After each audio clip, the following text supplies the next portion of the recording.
que nesse dia, 18 de janeiro do ano de 1919, após o fim dessa sangrenta guerra que ceifou a vida de mais de 30 milhões de pessoas, as potências vencedoras, representadas por um seleto grupo chamado de Os Três Grandes, composto pelos Estados Unidos, o Reino Unido e a França, iniciaram as negociações formais para colocar um fim oficial no conflito. Vale lembrar que a Primeira Guerra Mundial terminou no dia 11 de novembro de 1918 com um armistício, mas o documento final e formal de paz só seria assinado em junho de 1919.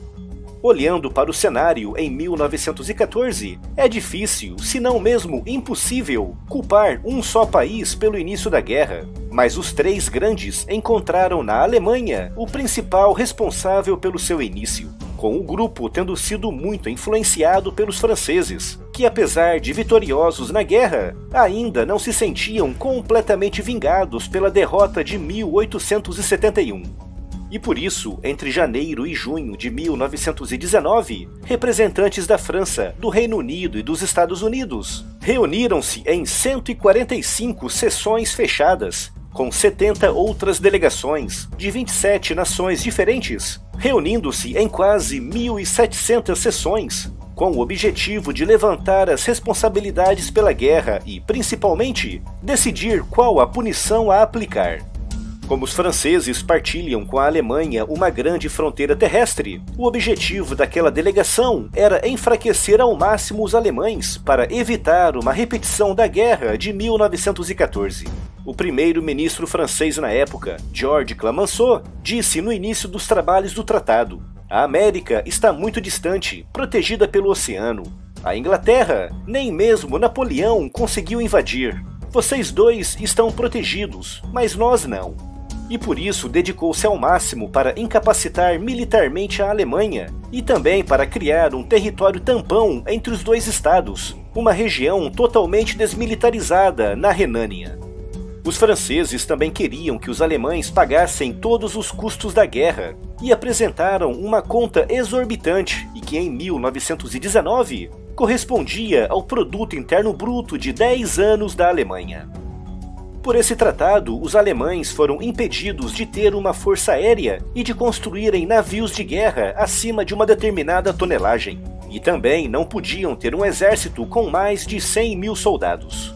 Perderam também todas as suas colônias africanas, que foram divididas entre os ingleses e os franceses, e tiveram que aceitar a presença de tropas francesas em seu território para garantir a desmilitarização.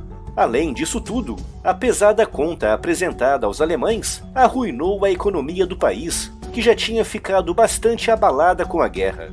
E por isso os alemães, sem as suas colônias ultramarinas, proibidos de terem um exército decente, vendo tropas estrangeiras em seu território e obrigados a pagar pesadas contas anuais, mergulharam numa terrível crise econômica, política e social, com grupos nacionalistas extremistas surgindo por todos os lados, oferecendo ao povo soluções milagrosas para esses problemas. Nessa época surgiram grandes e poderosos grupos extremistas comunistas e também grandes e poderosos grupos extremistas nacionalistas, com destaque para os nacionais socialistas, mais conhecidos como nazistas, que cresceram nos anos 20 justamente devido à profunda crise criada pelo Tratado de Versalhes.